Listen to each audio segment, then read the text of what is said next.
22 October Soviet সহকারী পররাষ্ট্রমন্ত্রী Nikolai ফিরোবিন Delhi এসে পৌঁছান। মার্কিন রাষ্ট্রদূত বিমের 5 দিন আগের প্রস্তাবের জবাবে 23 অক্টোবর সোভিয়েত কর্তৃপক্ষ মার্কিন সরকারকে জানিয়ে দেন যে শেখ মুজিবের মুক্তি এবং পূর্ব পাকিস্তানে দ্রুত রাজনৈতিক নিষ্পত্তি সাধন ব্যতীত কেবল সীমান্ত অঞ্চল থেকে ভারত এবং পাকিস্তানের সৈন্য প্রত্যাহারের মাধ্যমে যুদ্ধের আশঙ্কা রোধ করা সম্ভব নয়। এদিকে ভারতের কূটনৈতিক সম্পর্কের ক্ষেত্রে ভারসাম্য আনয়নের জন্য বিশেষত শরণার্থী প্রশ্নে ভারতের সমস্যা এবং ভূমিকা পশ্চিম ইউরোপের কাছে ব্যাখ্যা করার উদ্দেশ্যে ইন্দিরা গান্ধী 24 অক্টোবরে দীর্ঘ 19 দিনের জন্য পশ্চিম ইউরোপ এবং যুক্তরাষ্ট্রের উদ্দেশ্যে দিল্লি ত্যাগ করেন। পাশ্চাত্য রাষ্ট্রনায়কদের সঙ্গে ভারতের প্রধানমন্ত্রীর এসব সাক্ষাৎকার আন্তর্জাতিক গণমাধ্যমগুলির জন্য এত বেশি জল্পনা কল্পনার বিষয় ছিল যে ফিরোবিনের ভারত সফরের গুরুত্ব বিশেষ কোনো প্রাধান্য লাভ করেনি। কিন্তু 27 অক্টোবর ফিরোবিনের ভারত সফর শেষ হওয়ার পর দুই দেশের পক্ষ থেকে প্রচারিত এক যুক্ত ঘোষণায় বলা হয়, বর্তমান উত্তেজনাকর পরিস্থিতিতে আঞ্চলিক শান্তি বিপন্ন হয়ে পড়ায় ভারত সোভিয়েত মৈত্রী চুক্তির 9ম ধারার অধীনে এই আলোচনা অনুষ্ঠিত হয়েছে এবং সোভিয়েত ইউনিয়ন ভারতের সঙ্গে পূর্ণরূপে একমত যে পাকিস্তান খুব শীঘ্রই আক্রমণাত্মক যুদ্ধ শুরু করতে পারে।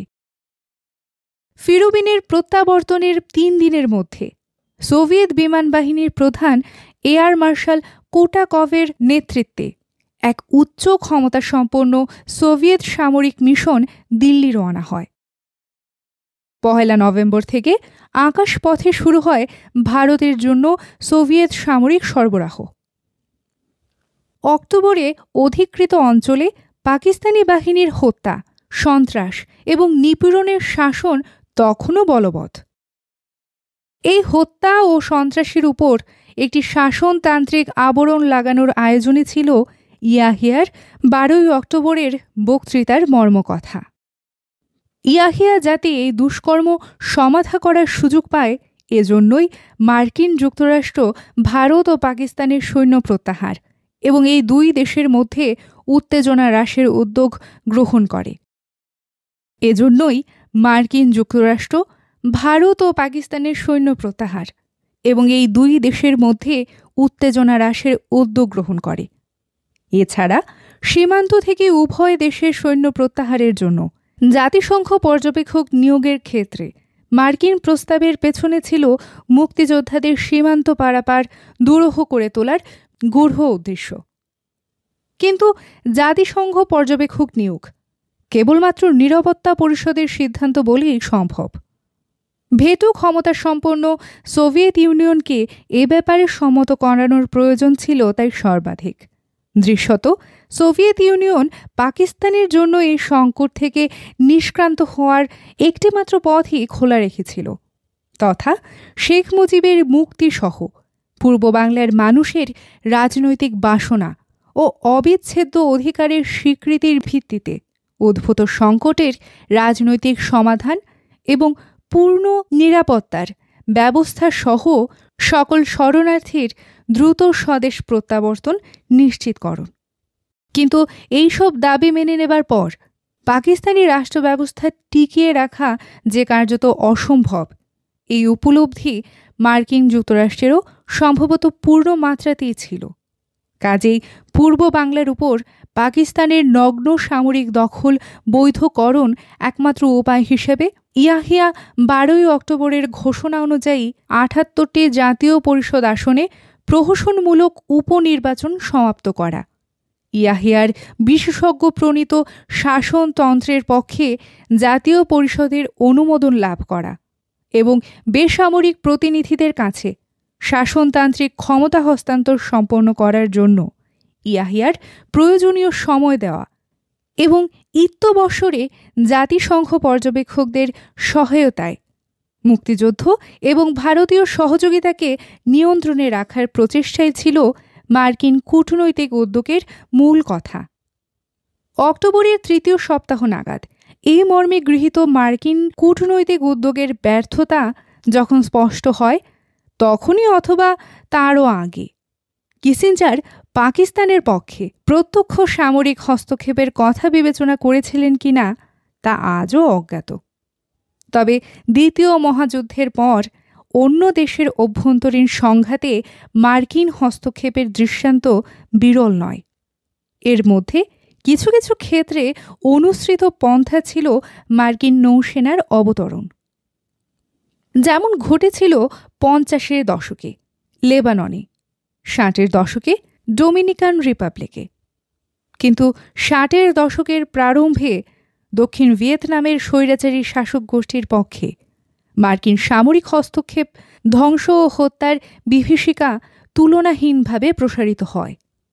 এর ফলে খোদ আমেরিকার সর্বত্র অন্য দেশের আভ্যন্তরীণ ব্যাপারে সামরিক হস্তক্ষেপ করার সরকারি নীতির বিরুদ্ধে এক প্রবল জনমত গড়ে ওঠে। যুক্তরাষ্ট্রে এই হস্তক্ষেপ বিরোধী জনমত বাংলাদেশের মুক্তি সংগ্রামের জন্য বিরাটভাবে সহায়ক হয়। বাংলাদেশ প্রশ্নেও বিশেষত পাকিস্তানি জান্তার অমানসিক বর্বরতা এবং এই জান্তার সমর্থনে নিক্সন প্রশাসনের সহযোগিতার নীতির বিরুদ্ধে মার্কিন সিনেট, হাউস অব রিপ্রেজেন্টেটিভ, সংবাদ মাধ্যম এবং সাধারণ জনমত উত্তর এমনভাবে প্রতিবাদ মুখর হয়ে উঠতে শুরু করে যে মার্কিন প্রশাসনের পক্ষে বাংলাদেশের অভ্যুদয় রোধ করার জন্য সামরিক হস্তক্ষেপের উদ্যোগ নেওয়া রাজনৈতিকভাবে অত্যন্ত দুরূহ হবে বলে মনে হয়। পক্ষান্তরে দক্ষিণ এশিয়ায় দীর্ঘমেয়াদী মার্কিন স্বার্থের দৃষ্টিকোণ থেকে জোট নিরপেক্ষ ভারতের প্রাধান্য ও ক্ষমতা প্রতিহত করার জন্য পাকিস্তানের অখণ্ডতা রক্ষা মার্কিন প্রশাসনের একটি মৌল প্রয়োজন বলে পরিগণিত হওয়ায় মার্কিন সামরিক হস্তক্ষেপের সম্ভাবনাকে কোনো সময়ই আমাদের পক্ষে নাকচ করা সম্ভব হয়নি। বরং 25শে অক্টোবরে জাতিসংঘ সাধারণ পরিষদে চীনের অন্তর্ভুক্তির প্রস্তাব পুনর্বার উত্থাপিত হওয়ার প্রাক্কালে নিক্সনের সফরসূচি চূড়ান্তকরণের জন্য পিকিং এবং কিসিঞ্জারের প্রায় সপ্তাহব্যাপী আলোচনা, চীনের অন্তর্ভুক্তির প্রশ্নে 23 বছর দীর্ঘ মার্কিন বিরোধিতার অবসানান্তে চীনের সদস্যপদ লাভ প্রভৃতি ঘটনার তাৎপর্য আমাদের মুক্তির সংগ্রামের জন্য কী দাঁড়াতে পারে তা নিয়ে নানা জিজ্ঞাসার উদয় ঘটে। চীন এবং আমেরিকার সৌহার্দ্য প্রতিষ্ঠার ক্ষেত্রে পাকিস্তান যেটুকু সহায়তা করেছিল তার বিনিময়ে পাকিস্তানের স্থিতাবস্থা রক্ষার জন্য এই দুই শক্তির সমঝোতা ঘটা আমাদের জন্য অচিন্তনীয় ছিল না। বরং নভেম্বরের প্রথম সপ্তাহে সংশ্লিষ্ট কিছু ঘটনা থেকে এইসব জিজ্ঞাসা নির্দিষ্ট সন্দেহে পরিণত হয়। অধ্যায় 17 অক্টোবর। রাজনৈতিক ক্ষেত্রে প্রধানমন্ত্রী তাজউদ্দিনের বিরুদ্ধে আওয়ামী লীগের যেসব উপদলীয় তৎপরতা সেপ্টেম্বরে প্রমত্ত হয়ে উঠেছিল, অক্টোবরের প্রথম দিকে তা মন্দীভূত হয়ে পড়ার লক্ষণ প্রকাশ পায়। সেপ্টেম্বরের শেষে ভারত সোভিয়েত যুক্ত ঘোষণা সম্পর্কে বাংলাদেশের মন্ত্রিসভার বৈঠকে যে চুলচেরা আলোচনা হয়, তার ফলে যোগদানকারী কারো জন্যই এ কথা দুর্বোধ্য ছিল না যে মুক্তিযুদ্ধের চূড়ান্ত লক্ষ্য অর্জনের অনুকূলে মিত্রভাবাপন্ন বৈদেশিক শক্তিসমূহের সমঝোতা সম্পন্ন প্রায়। সম্ভবত তাদের মধ্যে এই উপলব্ধিও ঘটে যে বাংলাদেশের স্বাধীনতা সংগ্রামের অনুকূলে সোভিয়েত ভূমিকাকে নিকটবর্তী করার জন্য জাতীয় উপদেষ্টা কমিটি গঠনের বিষয়ে তাজউদ্দিনের নেপথ্য উদ্যোগ অসঙ্গত ছিল না। এইসব আশাবাদ ও উপলব্ধির ফলে মন্ত্রিসভার কাজকর্মে এক নতুন গতি ও মতৈক্য পরিলক্ষিত হয়।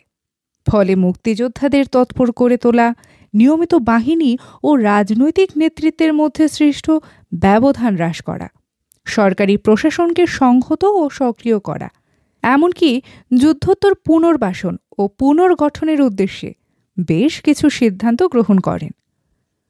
মন্ত্রিসভার এই গঠনমুখী সিদ্ধান্ত থেকে প্রতীয়মান হয় মন্ত্রিসভাকে বিভক্ত করার জন্য যে বৈদেশিক স্বার্থ পূর্ববর্তী কয়েক মাস যাবৎ সাতিশয় সক্রিয় ছিল, খন্দকার মোস্তাকের আমেরিকা গমনের অক্ষমতা প্রকাশ পাওয়ার পর সেই স্বার্থ অন্তত অন্তর্ঘাতী কার্যকলাপ পরিচালনার ক্ষেত্রে পূর্বাপেক্ষা দুর্বল হয়ে পড়েছে।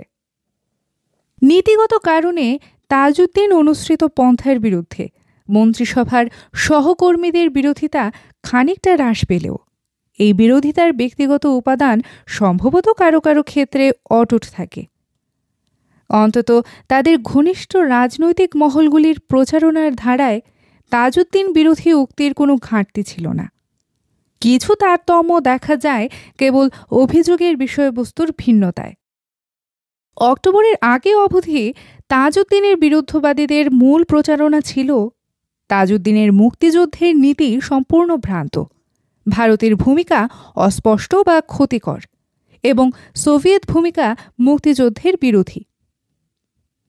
অক্টোবরের প্রথম সপ্তাহে ভারত সোভিয়েত যুক্ত ঘোষণার প্রতি বাংলাদেশ মন্ত্রিসভার সমর্থন সূচক বিবৃতির পর এই প্রচারণার কার্যকারিতা যখন হ্রাস পায়, তাজউদ্দিনের বিরুদ্ধে তখন এই অভিযোগে বড় করে তোলা হয় যে তিনি মুক্তিযুদ্ধ ও প্রবাসী সরকারের সর্বস্তরে আওয়ামী লীগের দলগত স্বার্থ নিদারুণভাবে অবহেলা করে চলেছেন এবং মুক্তিযুদ্ধের মতাদর্শের প্রতি চরম উপেক্ষা প্রদর্শন করে আওয়ামী লীগ বিরোধী শক্তিদের জোরদার করেছেন। এই অবস্থার প্রতিবিধানের জন্য আওয়ামী লীগ কার্যকরী সংসদের তলবে সভা অনুষ্ঠানের দাবি শুরু হয়। প্রধানমন্ত্রী ও সাধারণ সম্পাদকের পদ থেকে তাজউদ্দিনকে অপসারণের জন্য দক্ষিণ পশ্চিম আঞ্চলিক কাউন্সিলের প্রকাশ্য আন্দোলনের আড়ালে বিভিন্ন উপদলীয় যোগসাজশ জোরদার হয়। বিভিন্ন উপদলের নেতৃবৃন্দের রাজনৈতিক সফর ও প্রচার অভিযানের ফলে বিস্তীর্ণ সীমান্ত অঞ্চল কর্মচঞ্চল হয়ে ওঠে। বিভিন্ন অঞ্চলে মন্ত্রীদের সফর জোরদার করার পক্ষে অক্টোবরের শুরুতে মন্ত্রিসভায় এক সিদ্ধান্ত গ্রহণ করায় খন্দকার মোস্তাক নিজেও 6 থেকে 18 অক্টোবর পর্যন্ত সীমান্তবর্তী বিভিন্ন আঞ্চলিক প্রশাসনিক কাউন্সিলের সঙ্গে এবং সেক্টর কমান্ডারদের কারো কারো সঙ্গে যোগাযোগ প্রতিষ্ঠার উদ্দেশ্যে কলকাতা ত্যাগ করেন।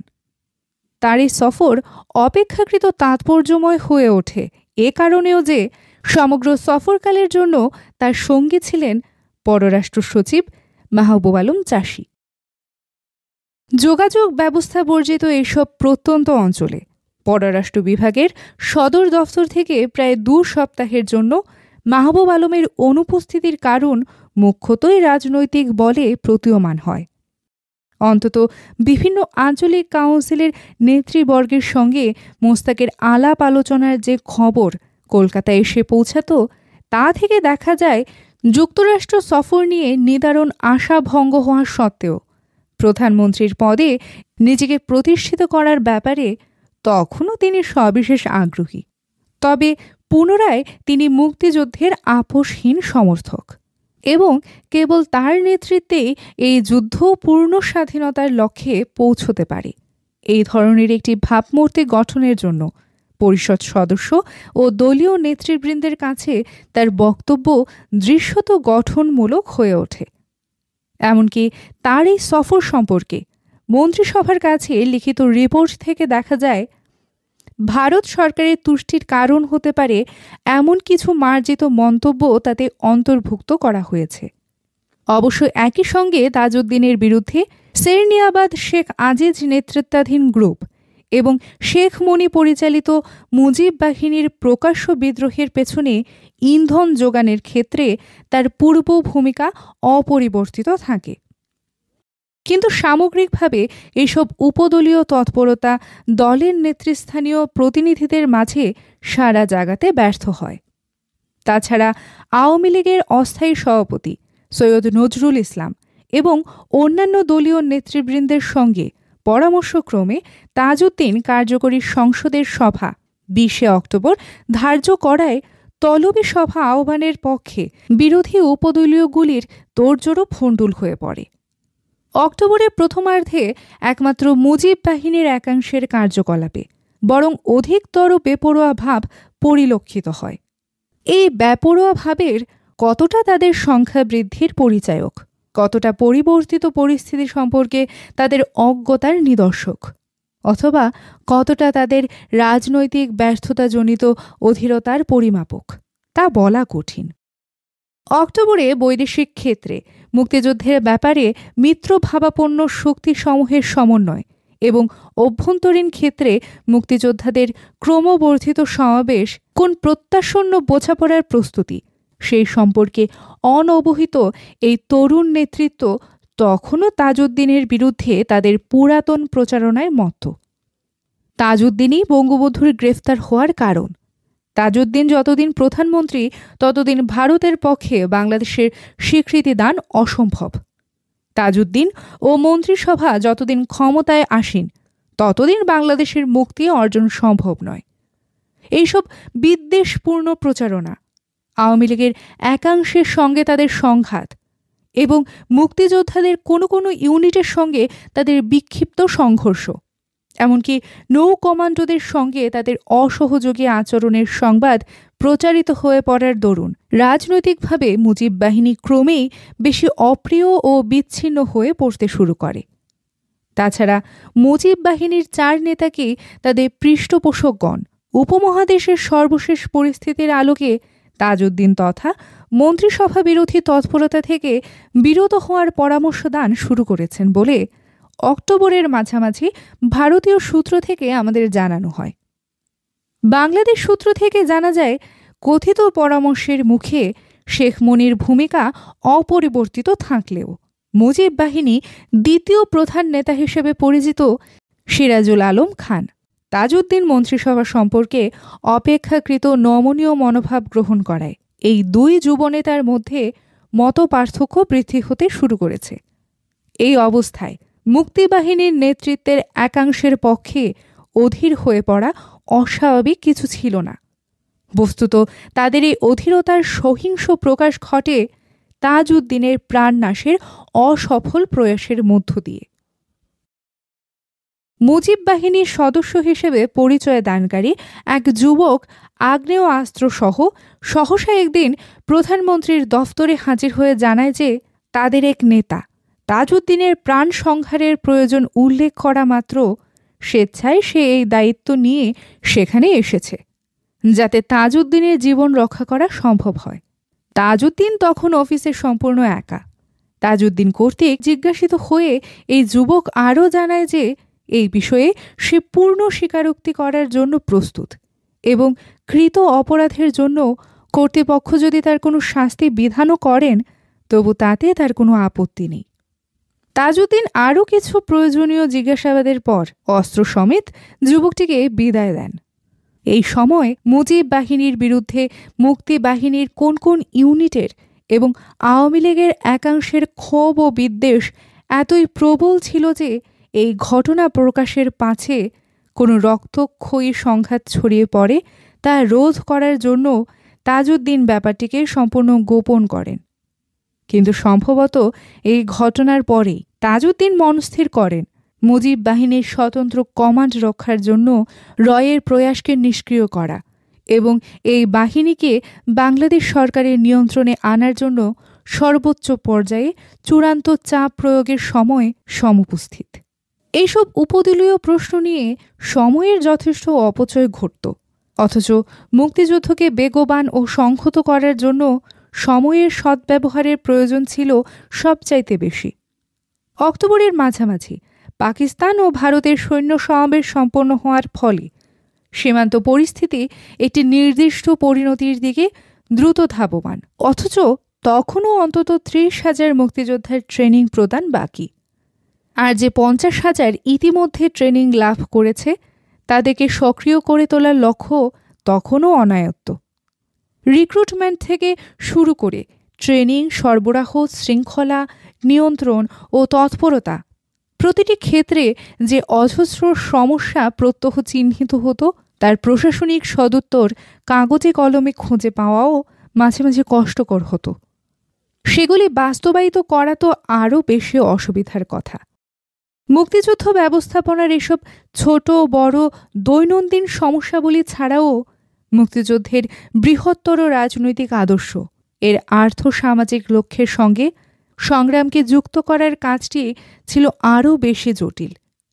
কেবলমাত্র পাকিস্তানের সামরিক নির্যাতনের হাত থেকে অব্যাহতি পাওয়ার জন্যই যে এই মুক্তি সংগ্রাম, অথবা উঠতি বাঙালির শাসক শ্রেণীর স্বতন্ত্র ক্ষমতা যন্ত্র সৃষ্টির জন্যই যে প্রচলিত সমাজ ব্যবস্থা অক্ষুণ্ণ রেখে পাকিস্তানের মতো একটি নতুন রাষ্ট্র গঠন করা প্রয়োজন, এই কথা এত মানুষের দুঃখ কষ্ট নির্যাতন ভোগ এবং এত প্রাণ বিসর্জনের পর স্পষ্টতই যুক্তিসঙ্গত ছিল না। দেশের আর্থ সামাজিক রূপান্তরের মৌল প্রয়োজনের জন্য শিল্প জাতীয়করণের নীতি ইতিপূর্বেই মন্ত্রিসভার পক্ষ থেকে ঘোষিত হয়েছে এবং পরিকল্পনা সেল কিছু কিছু মধ্যমেয়াদী পরিবর্তনের চিন্তাভাবনা শুরু করেছেন।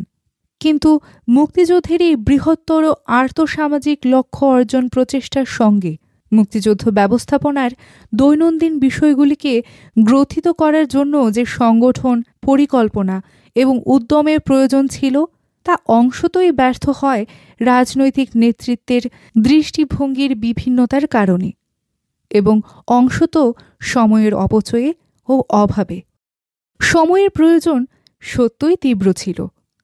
সময়ের প্রয়োজন ছিল যাতে মুক্তিযোদ্ধাদের কর্তব্যনিষ্ঠ অংশ ক্রমশ সক্রিয় ও সংহত হয়ে উঠতে পারে, যাতে কাজের মাধ্যমে তাদের ভেতর থেকে যোগ্যতর নেতৃত্বের উদ্ভব ঘটতে পারে, তাদের মধ্যে শৃঙ্খলাবোধ ও যোগাযোগ ব্যবস্থা প্রতিষ্ঠিত হতে পারে, মুক্তিযোদ্ধা ও স্থানীয় জনসাধারণের মধ্যে সহযোগিতার ঐক্যবন্ধন গড়ে উঠতে পারে এবং যাতে দেশকে শত্রুমুক্ত করার সঙ্গে সঙ্গে মুক্তিযোদ্ধা ও জনসাধারণের ঐক্যবদ্ধ শক্তি আর্থসামাজিক কাঠামোর মৌলিক সংস্কার ও পুনর্গঠনে নিযুক্ত হতে পারে।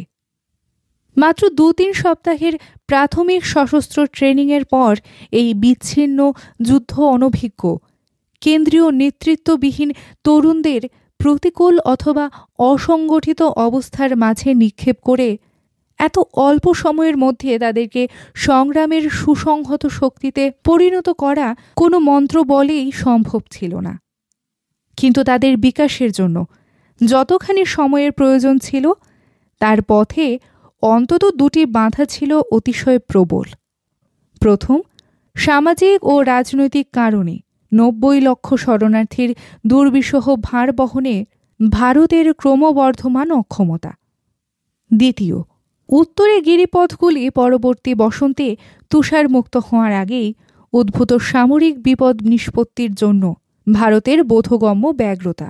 কাজেই চূড়ান্ত লড়াই বড়জোর ফেব্রুয়ারি অবধি পিছিয়ে দেবার অবকাশ ছিল, যদিও অক্টোবরের মাঝামাঝি পাকিস্তানের সৈন্য সমাবেশ সম্পন্ন হওয়ার পর যুদ্ধ শুরুর ব্যাপারটি কেবল ভারত বাংলাদেশের প্রয়োজন ও সিদ্ধান্তের উপর নির্ভরশীল ছিল না, তা সমভাবে নির্ভরশীল ছিল পাকিস্তানের নিজস্ব প্রয়োজন ও সিদ্ধান্তের উপর।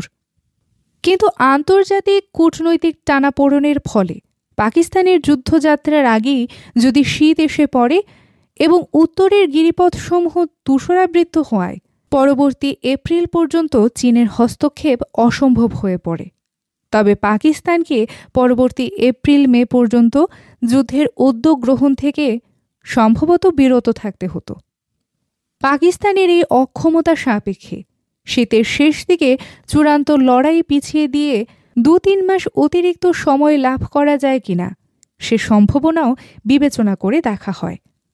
সেপ্টেম্বরে তাজউদ্দিন ও ডিপি ধর বাংলাদেশ ও ভারতের মধ্যে একটি মৈত্রী চুক্তি সম্পাদনের সম্ভাবনা নিয়ে কিছু আলাপ আলোচনা করছিলেন। মুক্তাঞ্চল গঠনভিত্তিক পূর্ববর্তী রণনৈতিক চিন্তার অবাস্তবতা তখন উভয় পক্ষের কাছেই যথেষ্ট স্পষ্ট। তবে সেপ্টেম্বরেই এ জাতীয় মৈত্রী চুক্তির সম্পর্কে সম্মত হওয়া ভারতের জন্য একাধিক কারণেই অসম্ভব ছিল। তাছাড়া উভয় পক্ষের জন্যই এরূপ চুক্তি সম্পাদনের সর্ববৃহৎ বিপদ ছিল এই যে, প্রস্তাবিত চুক্তি যেহেতু বাংলাদেশকে স্বীকৃতি জ্ঞাপনের সমর্থক, সেহেতু এ কথা প্রকাশিত হলে ততদণ্ডেই অর্থাৎ উত্তরের গিরিপথসমূহ তুষারাবৃত হওয়ার আগেই পাকিস্তানের যুদ্ধ ঘোষণা একরূপ অবধারিত ছিল। অবশ্য এই চুক্তিকে গোপন রেখে পাকিস্তানের সম্ভাব্য তড়িৎ প্রতিক্রিয়া এড়ানো যেত। কিন্তু চুক্তির সম্ভাব্যতা নিয়ে ডিপি ধরের আলোচনা সত্ত্বেও এর পক্ষে বা বিপক্ষে ভারত সরকারের মনোভাব সুনির্দিষ্টভাবে ব্যক্ত হয়নি। বাংলাদেশের দৃষ্টিকোণ থেকে অক্টোবরে এমন আশাবাদ খুব অসঙ্গত ছিল না যে এই চুক্তি স্বাক্ষর সম্ভব হলে ভারত সরকারের স্বীকৃতি এবং সংগ্রামের চূড়ান্ত পর্বে ভারতীয় সৈন্য নিয়োগের বিষয়টি বাংলাদেশের আয়ত্তে আসবে। এহেন আশাবাদী দৃষ্টিকোণ থেকে নেতৃত্ব কাঠামোবিহীন মুক্তিযোদ্ধাদের সংহত ও শৃঙ্খলাবদ্ধ করার জন্য চূড়ান্ত সংগ্রাম যতদূর সম্ভব পিছিয়ে দিয়ে কয়েক মাস বাড়তি সময় সংগ্রহের চেষ্টা করা যুক্তিযুক্ত ছিল। দিল্লিতে 16 অক্টোবর ডিপি ধরের কাছে এই বাড়তি সময়ের প্রয়োজন ব্যাখ্যাকালে আমি পাকিস্তানি দখল অবসানের পর সম্ভাব্য অরাজকতা এবং সামাজিক হানাহানির চিত্র তুলে ধরি। কিন্তু কিছুদূর আলোচনার পরই স্পষ্ট হয় তাদের দৃষ্টিকোণ থেকে যে বিষয়টি নিয়ে তারা অধিকতর বিব্রত ও চিন্তান্বিত তা স্বাধীনতা উত্তর বাংলাদেশের রাজনৈতিক ও সামাজিক পরিস্থিতির বিষয় নয়, বরং স্বাধীনতা অর্জনের লক্ষ্যে এই বিপুল সংখ্যক মুক্তিযোদ্ধা কেন তখনও সক্রিয় নন তাই নিয়ে। তাদের প্রধান দুশ্চিন্তা মুক্তি সংগ্রামের এই নিশ্চলতা থেকেই উদ্ভূত মুক্তিযোদ্ধারা যদি দখলদার সেনাদের ক্ষয়ক্ষতি উল্লেখযোগ্যভাবে নাই ঘটাতে পারে, তবে কিভাবে একে বাংলাদেশের নিজস্ব মুক্তিযুদ্ধ হিসাবে বিশ্বের সম্মুখে প্রতিষ্ঠিত করা সম্ভব?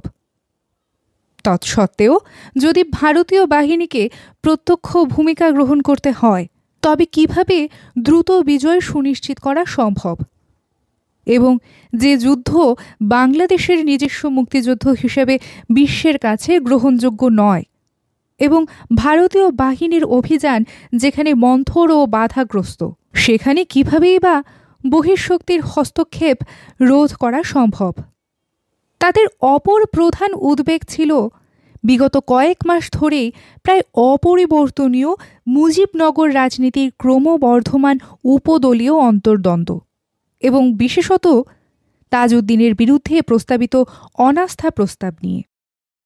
এগুলির কোনোটিরই যথার্থ সমাধান নির্দেশ করা আমার পক্ষে সম্ভব ছিল না।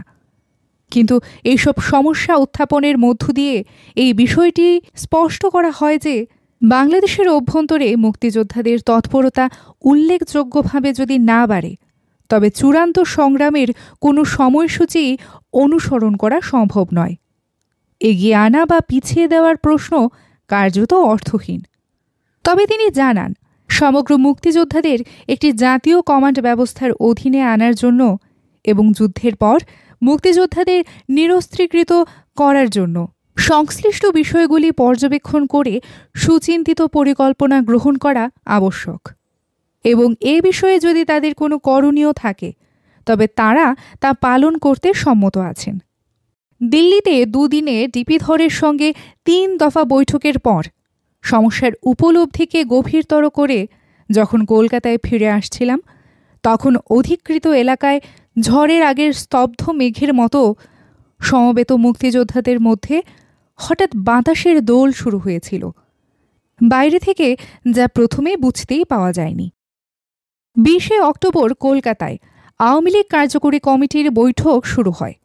20 ও 21 অক্টোবর দুদিন এই বৈঠক চলার পর অস্থায়ী রাষ্ট্রপতি এবং প্রধানমন্ত্রী দিল্লিতে ইন্দিরা গান্ধীর সঙ্গে আলোচনার জন্য আমন্ত্রিত হওয়ায় 27 ও 28 অক্টোবর মুলতবি সভা অনুষ্ঠিত হয়। জুলাই মাসে শিলিগুড়িতে অনুষ্ঠিত আওয়ামী লীগ কার্যকরী কমিটির প্রথম বৈঠকের প্রায় 3.5 মাসের ব্যবধানে কার্যকরী কমিটির এটি ছিল দ্বিতীয় বৈঠক। আওয়ামী লীগের কার্যকরী বৈঠক আরও ঘন ঘন হওয়া উচিত, এই মর্মে এক দাবি আওয়ামী লীগের নেতৃমহলে বিরাজমান ছিল। কিন্তু ভারতে প্রবেশের পর থেকেই শেখ মুজিবের অনুপস্থিতির ফলে আওয়ামী লীগের অভ্যন্তরে নেতৃত্বের দ্বন্দ্ব, অন্তত 4টি উপদলের যুগপৎ বিরোধিতা, দলকে বিভক্ত করার জন্য বৈদেশিক শক্তির অন্তর্ঘাতী ভূমিকা এবং প্রকাশ্য ও গোপন বিদ্রোহের নানা প্রচেষ্টা সত্ত্বেও আরও ঘন ঘন কার্যকরী কমিটির বৈঠক আয়োজন করতে বা পার্টির কাজে আরও বেশি সময় বরাদ্দ করতে হয়তো তাজউদ্দিন পারতেন, কিন্তু তারপর প্রবাসী সরকারের সংগঠন ও পরিচালনার ব্যাপারে এবং সর্বোপরি মুক্তিযুদ্ধে রণনৈতিক আয়োজন ও ব্যবস্থার ক্ষেত্রে কতটুকু সময় তিনি দিতে পারতেন, অথবা মুক্তিযুদ্ধ তার ফলে কতখানি সাহায্যপ্রাপ্ত হতো, তা পরিষ্কার ছিল না। কিন্তু অক্টোবরের কার্যকরী কমিটির বৈঠক শুরু হওয়ার পর প্রথম দুদিনের আলোচনা থেকে দেখা যায় সংখ্যাগরিষ্ঠ সদস্যের বক্তব্য এবং তাদের পরিবেশিত তথ্যাদি মুক্তিযুদ্ধের ব্যবস্থাপনাকে উন্নত করার পক্ষে সহায়ক ছিল, এবং এতদিন যারা দলীয় ও সরকারি নেতৃত্ব থেকে তাজউদ্দিনের অপসারণের জন্য প্রকাশ্য প্রচার চালিয়ে এসেছে, তাদের প্রতিনিধিরাও কার্যকরী কমিটির এই বৈঠকে প্রধানমন্ত্রীর পদ থেকে তাজউদ্দিনের পদত্যাগ দাবি উত্থাপন থেকে বিরত থাকেন। তারা যে সংখ্যায় নিতান্ত অল্প, অন্তত এই উপলব্ধি থেকে কোনো প্রকাশ্য আক্রমণ না চালিয়ে তারা কৌশল পরিবর্তন করেন এবং একটি সাব কমিটি গঠনের প্রস্তাব করেন। 20 ও 21 অক্টোবরের আলোচনার ভিত্তিতে বাংলাদেশ সরকারের উপর আওয়ামী লীগের নিয়ন্ত্রণ কতদূর সম্প্রসারিত করা যায় তা নির্ধারণের দায়িত্ব জনাব কামরুজ্জামানের নেতৃত্বে গঠিত এই সাব কমিটির হাতে ন্যস্ত করা হয়। 21 অক্টোবর কার্যকরী কমিটির বৈঠকের পর সভা মুলতবি রেখে পরদিন বাংলাদেশ নেতৃবৃন্দ ইন্দিরা গান্ধীর সঙ্গে আলোচনার জন্য দিল্লি যান। 24 অক্টোবর থেকে 19 দিনের জন্য ইন্দিরা গান্ধী পশ্চিম ইউরোপ ও যুক্তরাষ্ট্র সফর শুরু করে। 21 অক্টোবর কার্যকরী কমিটির বৈঠকের পর সভা মুলতবি রেখে পরদিন বাংলাদেশ নেতৃবৃন্দ ইন্দিরা গান্ধীর সঙ্গে আলোচনার জন্য দিল্লি যান। 24 অক্টোবর থেকে 19 দিনের জন্য ইন্দিরা গান্ধী পশ্চিম ইউরোপ ও যুক্তরাষ্ট্র সফর শুরু করতে চলেছেন। এই সফরের কথা উল্লেখ করে বাংলাদেশের অস্থায়ী রাষ্ট্রপতি ও প্রধানমন্ত্রীকে ইন্দিরা গান্ধী জানান যে যদিও আসন্ন সফরের মাধ্যমে তিনি শান্তিপূর্ণ পথে বাংলাদেশ সমস্যার নিষ্পত্তির জন্য সংশ্লিষ্ট সরকারসমূহকে সম্মত করানোর শেষ চেষ্টা করবেন, তবু তিনি এ সম্পর্কে বিশেষ আশাবাদী নন। তিনি আরও জানান, যদি কোনো সুফল না পাওয়া যায় তবে তার ফিরে আসার পর এবং বাংলাদেশে পথঘাট আরও শুষ্ক হওয়ার পর পাকিস্তানি দখলের বিরুদ্ধে চূড়ান্ত ব্যবস্থা অবলম্বনের প্রয়োজনীয়তা বিবেচনা করে দেখা হবে। পূর্ণাঙ্গ যুদ্ধে অংশগ্রহণের পক্ষে ইন্দিরা গান্ধীর এরূপ স্পষ্ট ইঙ্গিত ছিল এই প্রথম। জানা যায় তার মন্ত্রিসভার প্রবীণ সদস্যদের কাছেও তা গোপন রাখা হয়েছিল। কাজেই একাধিক কারণেই এই বিষয়ের সম্পূর্ণ গোপনীয়তা বজায় রাখা অত্যাবশ্যক ছিল। কিন্তু অস্থায়ী রাষ্ট্রপতি এই অতীব আনন্দের সংবাদ বাংলাদেশ মন্ত্রিসভার অপরাপর সদস্যদের অবহিত করা অত্যন্ত প্রয়োজনীয় মনে করায় তার কাছ থেকে সমগ্র মন্ত্রিসভা থেকে আওয়ামী লীগের কার্যকরী কমিটি এবং কার্যকরী কমিটি থেকে প্রায় সর্বসাধারণে প্রচারিত হতে থাকে যে বিদেশ সফর থেকে ইন্দিরা গান্ধীর প্রত্যাবর্তনের পরই ভারত যুদ্ধ ঘোষণা করবে। এই প্রচারের অন্যতম ফল হিসাবে অবশ্য আওয়ামী লীগ কার্যকরী কমিটির মুলতবি বৈঠকের আলোচনা আরও বেশি গঠনমূলক হয়ে ওঠে। দিল্লিতে সৈয়দ নজরুলের উপস্থিতিতে তাজউদ্দিন প্রথমবারের মতো ইন্দিরা গান্ধীর কাছে রয়ের সমর্থনের ফলে মুজিব বাহিনী যে নানা বিড়ম্বনা সৃষ্টি করে চলছে তার উল্লেখ করেন। ইন্দিরা এই অবস্থার ত্বরিত প্রতিবিধানের জন্য সভায় উপস্থিত ডিপি ধরকে নির্দেশ দেন। ডিপি ধর মুজিব বাহিনীকে বাংলাদেশ সরকারের নিয়ন্ত্রণে আনার ব্যবস্থা করার জন্য মেজর জেনারেল বিএন সরকারকে নিয়োগ করেন। এই উদ্দেশ্যে যথাশীঘ্র কলকাতায় এক বৈঠকেরও আয়োজন করা হয়। এই বৈঠকে বাংলাদেশ সরকারের পক্ষে তাজউদ্দিন ও কর্নেল ওসমানী, মুজিব বাহিনীর পক্ষে তোফায়েল আহমেদ, সিরাজুল আলম খান ও আব্দুর রাজ্জাক এবং ভারতের সামরিক বাহিনীর পক্ষে মেজর জেনারেল সরকার ও ব্রিগেডিয়ার উজ্জ্বল গুপ্ত উপস্থিত ছিলেন। আলোচনার এক পর্বে একজন যুব নেতা দাবি করেন, আওয়ামী লীগের পক্ষে কথা বলার অধিকার একমাত্র তাঁরই আছে। এরপর আলোচনা আর এগোতে পারেনি। পরে বিএন সরকার কেবল যুব নেতাদের নিয়ে আলোচনার জন্য ফোর্ট উইলিয়ামে মধ্যাহ্ন ভোজনের আয়োজন করেন, কিন্তু সেখানে আওয়ামী লীগের পক্ষে কথা বলার একমাত্র অধিকারী সেই যুব নেতা ছাড়া আর কেউই হাজির হননি। কয়েকদিন বাদে যেহেতু যুব নেতাদের সকলে আগরতলায় উপস্থিত থাকবেন, সেহেতু সেখানেই তাদের সঙ্গে বিএন সরকারের পরবর্তী বৈঠকের সময় স্থির করা হয়। কিন্তু নির্ধারিত সময়ে মুজিব বাহিনীর সকল নেতা একযোগে অনুপস্থিত থাকেন। মেজর জেনারেল সরকারও এই পণ্ডশ্রম বাদ দিয়ে মুক্তিযুদ্ধের অন্যান্য জরুরি কাজে মনোনিবেশ করেন।